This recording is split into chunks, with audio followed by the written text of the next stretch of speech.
So, guys, welcome back to the Airpreneur channel. I'm sitting here with Pat and Julie Van Buskirk, a married couple out of the Minnesota area, and I'm excited to be chatting with them today about their Airbnb journey because of two reasons. There's two reasons, Pat and Julie, why I wanted to bring you on here. And the first is you've not only grown now to 7 units in about a year's time frame, which is awesome, but you've adapted every strategy in the book, right? You've purchased a short-term rental property.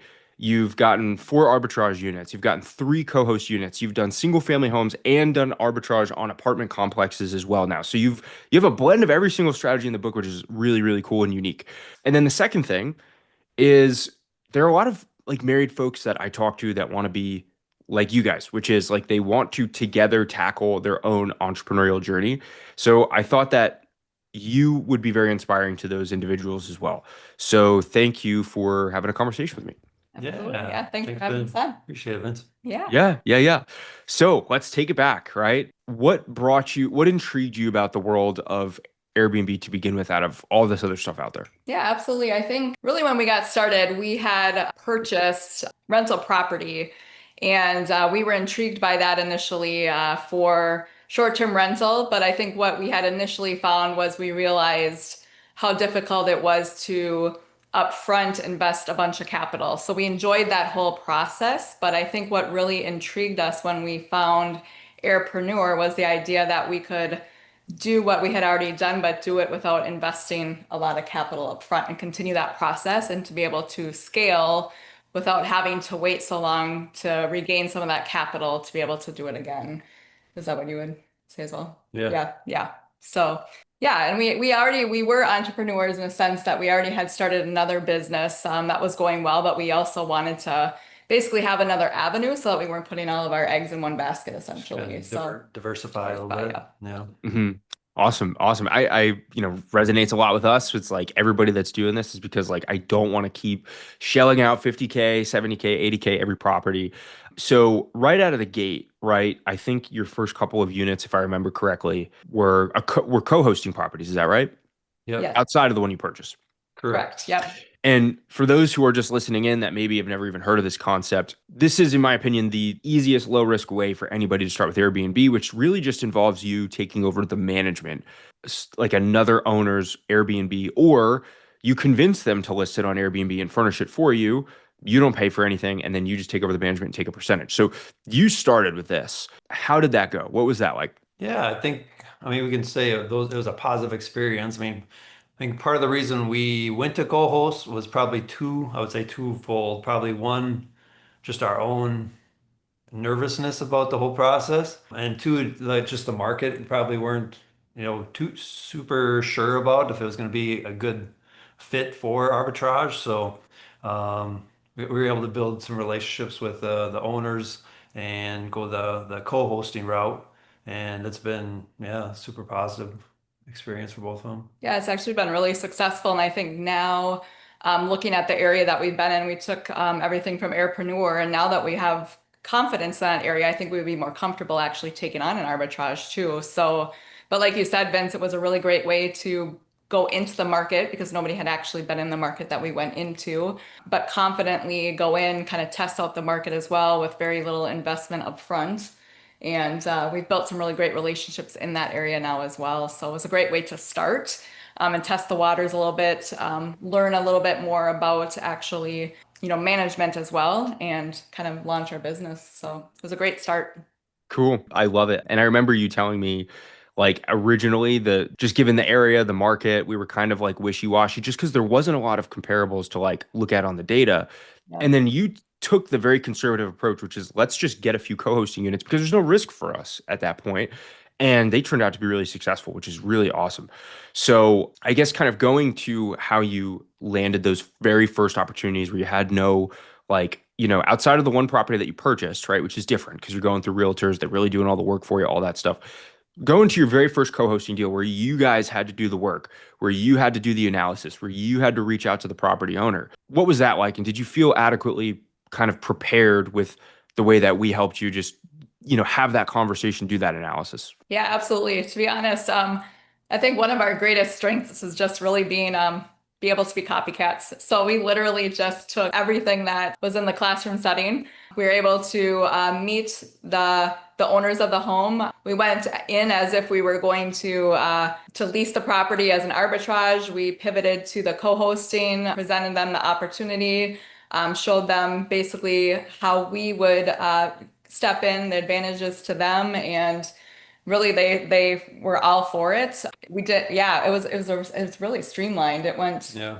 went really well. Like Julia's saying, able to use all the scripts that were available to us and really just not only writing those scripts down, working through those, but also working with some of the leaders in the Airpreneur and just some back and forth practicing that way before we actually started calling and reaching out. And it was, I mean, there was even as I think back, there was a third property in this community that because of what we learned through the Airpreneur and the steps that we had to take, actually learned it like it wasn't going to be a good fit because of, just what the owner was doing with that property and stuff like that already. So yeah, it was, lots of, is with everything that Airpreneur had shared with us, it just kind of really streamlined it for us.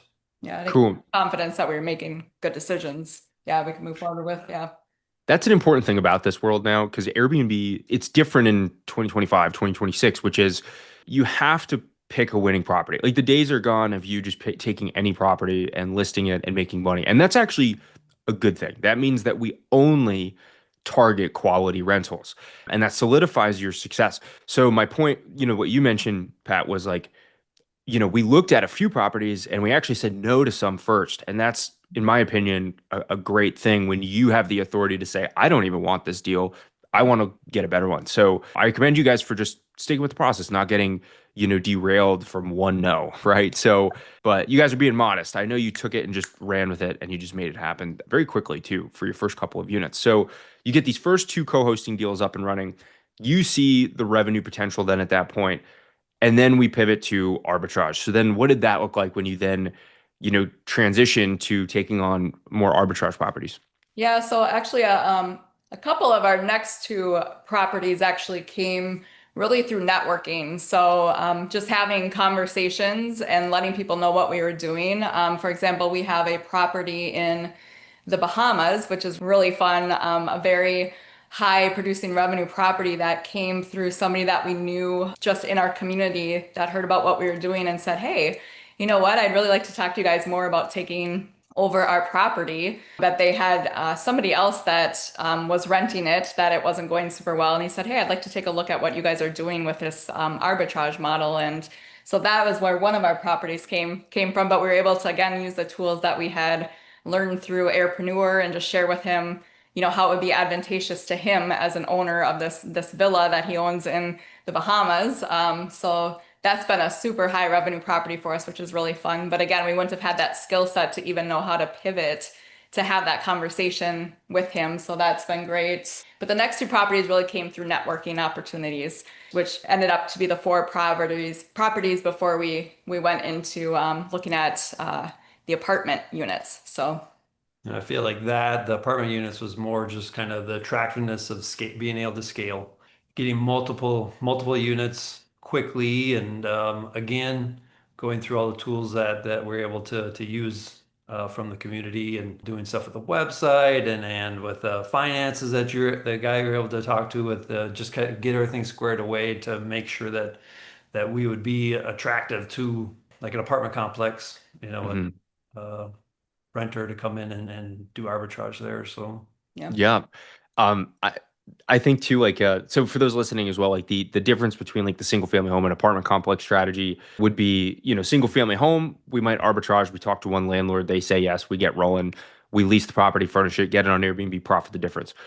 Apartment complex is a little bit different because you might ask for 3 to 5 apartments in one go around, and that's a different higher level conversation that you guys navigated very, very well, and you got an opportunity very quickly doing that with three apartments in North Carolina. So that's super, super cool. How do you feel? What may Because one of the questions that I get from everybody who are looking to start with this model, right? It's the biggest concern is usually, how do I know I'll be profitable, right? So how do you guys know you'll be profitable? And like, how did you feel confident in the numbers before you had taken any of these deals? Pro, I would hand this over to because I'm more the one like so Julie's the mastermind here. I'll say that. It's like she's great at copycatting and went through all the numbers, Risk taker. risk Yeah. taker, but also like leveraging you guys, you and Adam, just bouncing ideas off of you guys. But there was like formulas and stuff that you'd work through. So it's not a risk if you go in and analyze the numbers, is how I feel. So you can be confident if you go in, you analyze what other properties are bringing in. We use the tools, we use the calculators. You can go into AirDNA, you can go into Price Labs, and that's really what we did. We looked at the market as a whole. What were the occupancy rates? What were the units bringing in on average? And that's really what we did. We just analyzed how the market was doing, what on average it was bringing in. We looked at what the area had to bring in as a whole, what was the attractiveness of it. And we felt really confident that with what we could do, how we could design the unit, the area that it was in, what it would bring in. So that's how we knew it would be profitable. Just analyzing the numbers and then again, the area that it was in. We went out and visited, of course, before we signed the leases, per suggestion, of course, by Vince and Adam too, just to get a feel for if what we were seeing online looked as great as it was. And when we went out and visited, we felt really confident that the numbers matched what we were seeing. And yeah, and it did. So You guys are awesome. I mean, especially considering you are targeting markets that you don't even live in. You know, you're in Minnesota, you're launching units in North Carolina, you have one in Pennsylvania. Like I love that because like once you get the strategy down, you can just mimic it anywhere in the world's your oyster, you know? So you're really just embodying like everything that this is about, which is really, really cool. Brass tacks, right? So I know you just launched the three apartments last month, you know, within the last few weeks. So we didn't really even realize that cash flow slash revenue yet. What is your current what was your current revenue on the four units that you had now, and then the projected revenue boost from the three apartments? sure, the revenue from the four was $13,211, and our projected revenue, adding in the three other units, will be 16,200, and I think it was $14 was our projection. Hmm. Yeah, so Awesome. we should be at least there, if not higher. So we're looking forward to that football season, which looks like it'll even bring in some more revenue. So Yeah, yeah, yeah. I yeah, actually think like those apartments, if I remember correctly, when we did the analysis too, they would roughly do like 30 to 40,000 a year, yeah, which like that's another 9 to 12K additional like monthly on top of what you yeah, guys already yeah, have. So that's yeah. really great. I'm just curious, what was the cash flow, you know, rough cash flow range prior to adding the three apartments and then projected cash flow range now once you have these apartments up and running? Sure, sure. So cash flow meaning what the profit was per month? Yeah. Or, Hmm. yep. So average cash flow for the four units was somewhere right around 3,500 on Okay. average for, overall. And then our projected, I think, was somewhere for the seven units, we would be sitting, was it 8,700? Is that what we're projecting? On average, yeah, we were projecting somewhere around revenue or cash flow being right around 8,700, I think was, yeah, on That's average. awesome. Yeah. That's Yeah. now, and another thing too to keep in mind here is some of these units, three of them are co-hosting deals, which is like Yeah, the exactly. profit margin isn't even as high on those as it could be with an arbitrage deal. So my point is, for you to have seven units cash flowing 9K is amazing, and with some of them being co-hosting, so really, really awesome. That's really, really great. I guess first off, guys, you know, kudos on the success. I'm so happy to see it. I'm really glad this has been working out for you. On a final note, for anybody else who's considering diving into the world of Airbnb arbitrage and potentially even getting, you know, help from a mentorship group like us, what would be your advice to them? And actually, we've had the opportunity to share this with a few people. We actually had tried a different arbitrage group prior to this, and we had the opportunity to share just from what we learned from that group. Once we got into Airpreneur, just we could drastically see the difference of how involved the leadership was, how even the materials that they were available to us. It wasn't just for a short time only. You know, you have it for 6 months kind of thing. So it was the materials were there. Leadership was always there to communicate. Couple calls a week available to plug into the community. So just a lot more, I feel like assistance. Like we weren't just like sent on our own to go, figure it out. It's like, hey, here's a group that are, even though they're not necessarily earning anything from us doing that, they just want to see us succeed. So we knew we had picked the right group here with Airpreneur now to move forward, and it's exciting because we know that it's 7 units, but we've seen through this group that once they get into a community, whether it's apartments or they get to know landlords, it's like the power of building relationships and networking.